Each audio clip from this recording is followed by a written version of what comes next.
Donc, bonjour Nathan, Salut Redouane.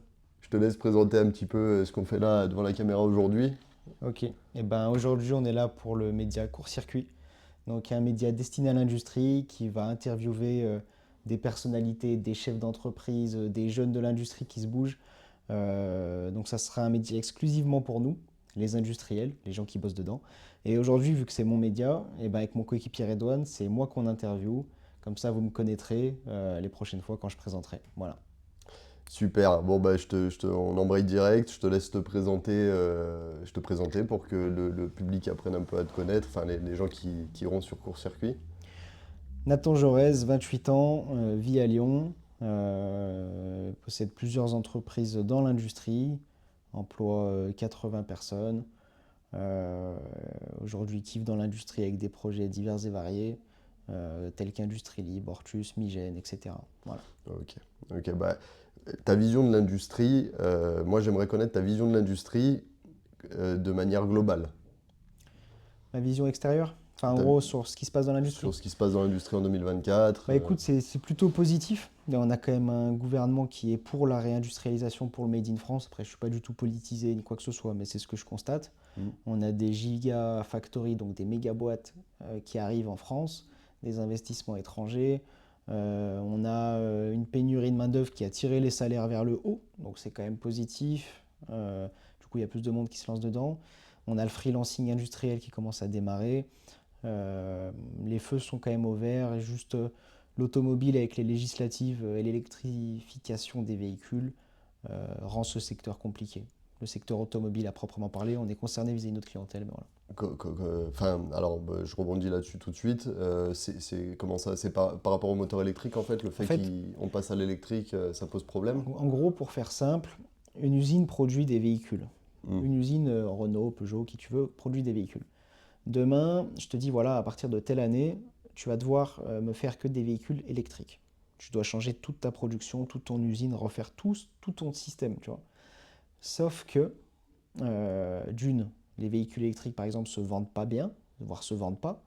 Les législatives repoussent les échéances ou non. En fait, ça crée un secteur où à la fois on te demande de transformer tout ton écosystème, mais en plus, la clientèle finale, les utilisateurs n'achètent pas tes véhicules, ton produit. Donc en fait, on te met en danger parce qu'on te fait refaire ton usine, mais tu ne peux plus vendre parce que les gens n'achètent pas. Puis finalement, on te dit peut-être ça va revenir en arrière avec les législatives. Non, finalement, non, c'est la gauche qui passe, etc. Donc en gros, ça crée un climat très difficile. Et aujourd'hui, l'automobile est là-dedans. Voilà. D'accord, ok. Dans une situation un peu complexe, Ouais. visiblement. Donc, la question suivante, ce sera, est-ce que c'est facile ou difficile de faire carrière dans l'industrie selon toi? Moi, j'aimerais vraiment ton ressenti personnel, comment déjà toi tu as vécu ta carrière. Et ensuite, peut-être un point de vue plus global, vu que maintenant que on va dire que tu es un entrepreneur confirmé, on va utiliser les mots, ton ressenti avant et Je actuel. pense que c'est vraiment dépendant de ta personnalité. Maintenant, quelqu'un qui s'investit dans l'industrie il va faire carrière assez facilement. Non pas que ceux qui n'y arrivent pas, c'est eux le problème, mais moi, ce que j'ai constaté, c'est que vu que c'est quand même une voie de secours pour beaucoup de gens, on va dire que quelqu'un qui la vit par passion, qui la vit par envie, qui se donne pour l'industrie, va quand même, juste par son investissement, sortir du lot. Tu vois, moi, j'étais régleur, après j'étais tech de prod, j'ai évolué très vite alors que j'étais un gamin, hein, j'avais 20 ans, 19 ans, juste par mon investissement, parce que je kiffais ça, je regardais les machines. Moi, j'ai des souvenirs de moi où j'étais face aux machines, tu vois, de l'usine où je bossais en production, et je dessinais des croquis de comment ça fonctionnait. Je te parle de vrais trucs, je dessinais des croquis, ok, ça marche comment, je faisais des plans, mais on m'a jamais demandé de faire ça, ça servait peut-être à rien, tu vois, mais je le faisais parce que je kiffais. Tu vois, je listais toutes les pannes qui arrivaient sur mes machines, je notais comment je pouvais les résoudre, je notais les réglages, je faisais des gros fichiers. Et en fait, tout ça, mon travail, il est ressorti. Parce qu'en fait, par exemple, c'était une très grosse boîte, hein, des milliers de personnes, mais la direction prenait mon travail et le diffusait aux autres collaborateurs qui exerçaient le même métier que moi. Pour créer une espèce de Donc, charte ouais, c'est de, ça. de la En fait, maintenance. mon travail, moi, je faisais par kiff, parce que je kiffais ça, se retrouvait comme une norme pour mon métier dans cette entreprise-là. Mais j'ai rien demandé, tu vois.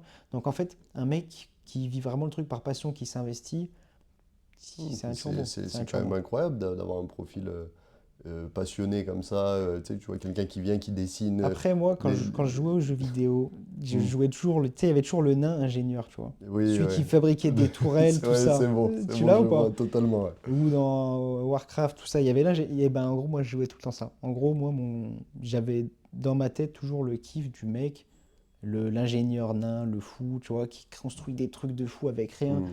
Il te prend la plante, là, il te crée une chaise. En gros, vraiment ce délire-là, tu vois. D'accord, non, mais je vois, du coup, ça correspond vraiment à ta personnalité. Ouais, je pense que je voulais ressembler à ça. Ouais. Hmm. Du coup, je vais attaquer le super sujet, celui que tout le monde attend, et tu ne pourras pas y couper, Nathan. Les salaires dans l'industrie, parle-moi un peu des salaires dans l'industrie, qu'est-ce qui les rend attrayants? Parce que clairement, je pense que c'est une des choses qui intéresse le plus de monde, Ouais, les c'est salaires, normal. les plus gros que tu connais, etc. Là, ce qui est bien, c'est que, comme je disais, la pénurie de main-d'œuvre, elle a tiré le salaire de fou. Tu te retrouves avec des jeunes qui touchent des salaires ahurissants. Moi, je sais que quand j'ai commencé en technicien de maintenance, si je me rappelle bien, il y a 2 3 ans, j'étais à 30 000 € par an, annuel brut, hors Mm. prime. Pour ceux qui ne savent pas trop, ça fait à peu près 2 000 €, hein, tout simplement, mensuel. Aujourd'hui, je sais que je me remets sur le marché. J'ai pas bougé, je suis exactement le même, je suis à 38 40. Voilà. En fait, ces dernières années, la pénurie a tiré les salaires à 10-20% par an, 30%. Les plus hauts que j'ai vus, c'est du 55-60 à 1000 annuels, donc du 4000, 4005. Donc après, il y a plein de facteurs qui touchent à tout ça, la localisation, où est-ce que vous travaillez, si c'est vraiment pénurique là où tu bosses, mais ça devient vraiment très très élevé. Je ne sais pas si ça continuera indéfiniment comme ça, Mhm. parce que je me dis qu'à un moment, on va toucher un plafond, les boîtes ne peuvent Oui, plus que ne payer peuvent plus ça, tu payer, vois. sinon ça Ou monterait très alors haut. utiliseront juste d'autres solutions, les travailleurs étrangers, euh, le déplacement des usines dans d'autres pays. En fait, je pense que ça va continuer à monter, mais pour moi, il est probable qu'un jour on arrive à un plafond de les boîtes ne peuvent juste plus payer ça, tu vois. Et soit Peut-être. ça bloquera, soit elles chercheront des solutions alternatives. Ce qui est normal. L'État taxe énormément les salaires. Euh, Quand un mec touche 1 euro, on en donne un à l'État, quasiment, 40, 60 centimes, Peut-être que tu la vois. pénurie de main-d'œuvre va tout simplement diminuer avec la réindustrialisation qui est mise en place, comme on en a parlé tout à l'heure. Après, je pense que l'augmentation des salaires attire plus de gens, donc réduit Mm. la pénurie, donc au final, ça se stabilise, tu vois. Oui, c'est équilibré. Et je me dis peut-être aussi qu'il y a de plus en plus de jeunes qui arrivent, ils ont envie de réussir, ils apportent des médias, ils apportent des boîtes cool, tu vois. Il y a beaucoup de freelances qui apparaissent. En gros, je pense que peut-être que l'industrie va changer de visage ces prochaines années, j'espère. Nous, on bosse dessus. Tu bosses avec moi dessus, avec Industrie Libre. Bien sûr. Mais je pense qu'on n'est pas les seuls. Je pense que juste par le freelancing, juste par l'augmentation des salaires, l'image de l'industrie va se rajeunir, tu vois. Donc du coup, on va embrayer sur une question un peu plus pertinente, je pense. Est-ce que pour toi, l'industrie, c'est un secteur vieillissant? Et est-ce que pour toi, les opportunités que les auto-entrepreneurs ou les nouveaux entrepreneurs de l'industrie, euh, est-ce que pour toi, ils peuvent amener quelque chose pour rééquilibrer le marché? Alors je m'explique un petit peu, parce que cette question, elle est un peu technique.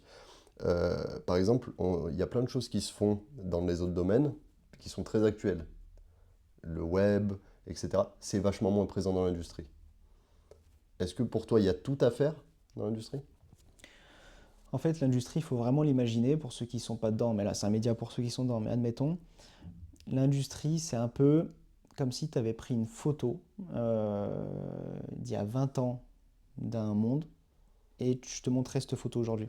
C'est-à-dire que les moyens d'acquisition de clients, les méthodes de marketing, les, les habits, tout, c'est comme si rien n'avait bougé en 5 ans, tu vois.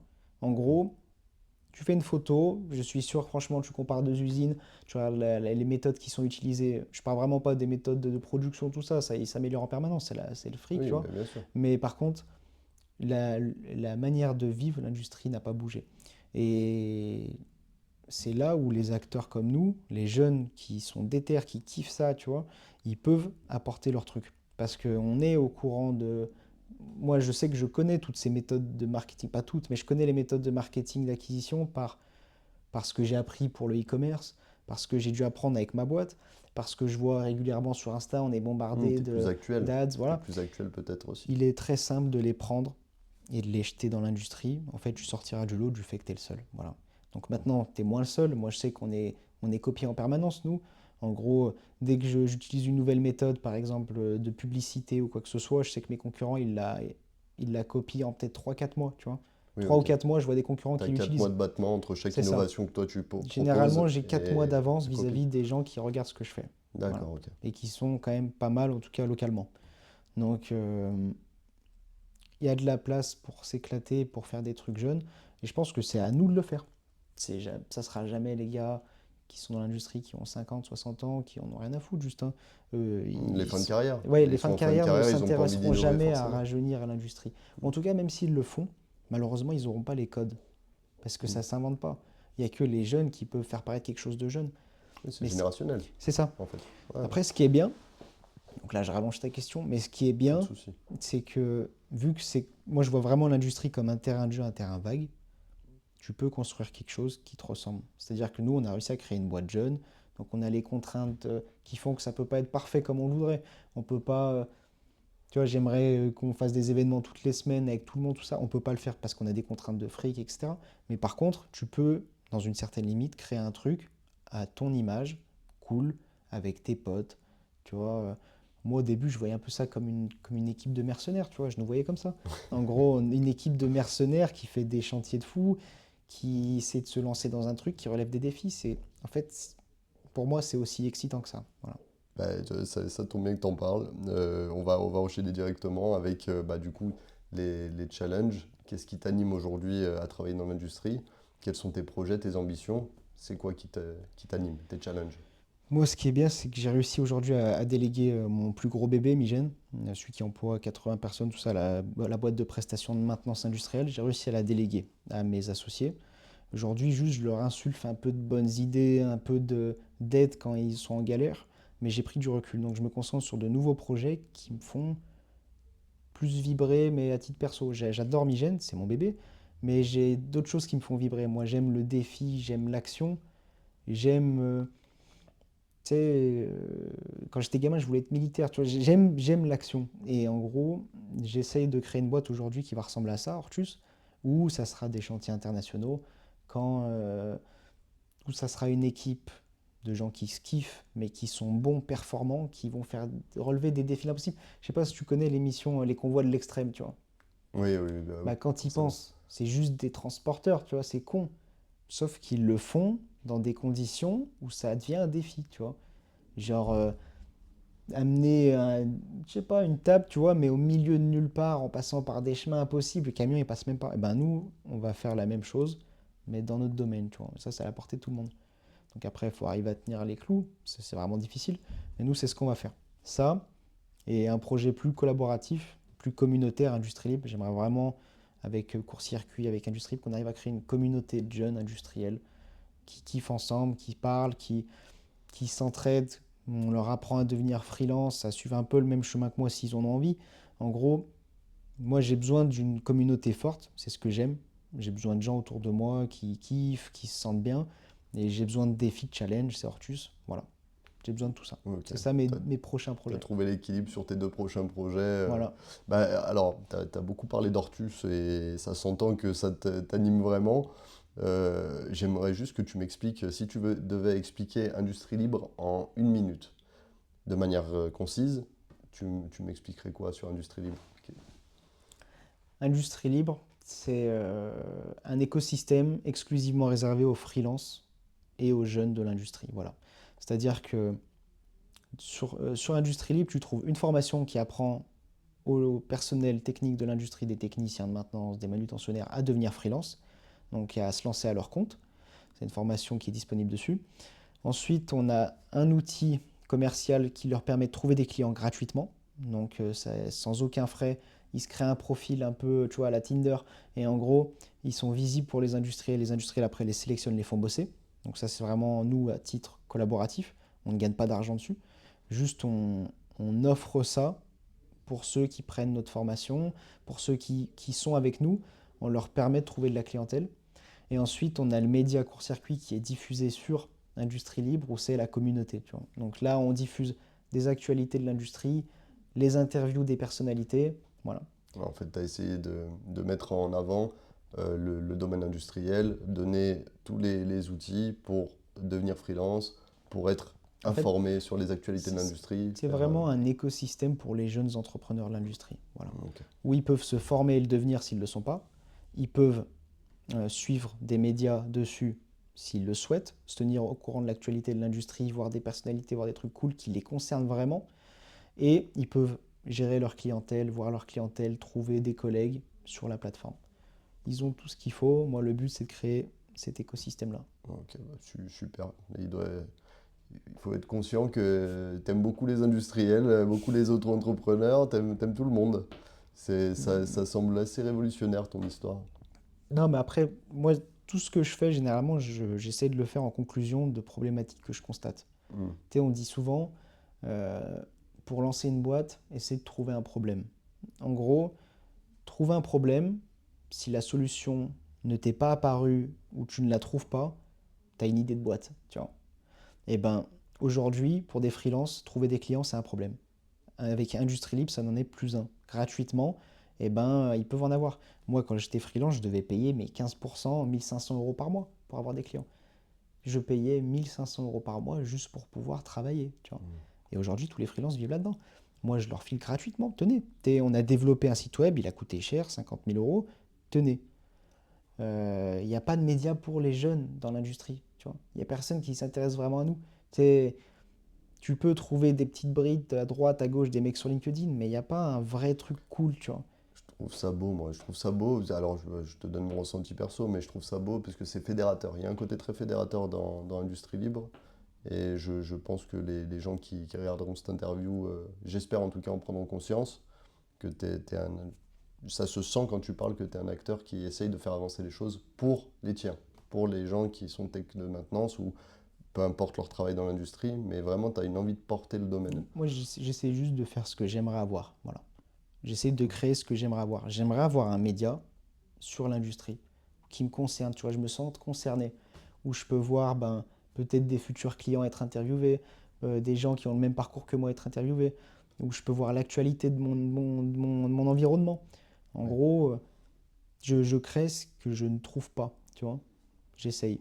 Et même si aujourd'hui je suis plus freelance, ouais, c'est un problème pour les freelances de trouver des clients. Après, c'est normal que des gens fassent leur pain dessus, tu vois. C'est un business à part entière de mettre en relation. Mais la vérité, c'est que c'est déjà un travail, tu vois. Les freelances, ils travaillent déjà. C'est-à-dire qu'ils bossent tous les matins, tous les soirs, tous les jours pour garder leur clientèle. Si en plus tu leur fais payer le fait d'avoir une clientèle, tu sais, c'est vraiment difficile. Oui, C'est ça vraiment fait difficile. double peine. Ouais. Voilà, bah je pense que je l'ai assez décortiqué. Je pense que j'ai bien exploré un peu qui tu étais, ta vision des choses. J'espère que les gens qui tomberont sur cette vidéo arriveront à comprendre qui tu es, parce que c'est le but de cette vidéo. Je te laisse quand même le mot de la fin, s'il y a quelque chose que pour toi on a oublié de mettre en lumière. Non, écoute, pour moi, tout est bon. C'est la première de court-circuit, ça fait plaisir. Et hâte de voir les personnalités qu'on va arriver à faire venir. On va essayer de faire venir des gens importants ou pas, même juste des techniciens parfois. Et, pourquoi que des chefs d'entreprise, que des employeurs aussi. En fait, moi, je veux vraiment arriver à faire venir des personnages, voilà. Des personnages au sens large. Pas forcément qui ont réussi professionnellement, quoi. Donc, hâte de voir qui on va ramener. On va déterminer la fréquence aussi de parution. On va déterminer tout ça. Mais voilà, content d'avoir fait cette première avec toi. Et voilà. Moi aussi, Nathan. Très content. Content, je sais pas, mais en tout cas, c'est bien que ce média sorte. Je pense que c'est que du bon pour le secteur industriel. Allez, top.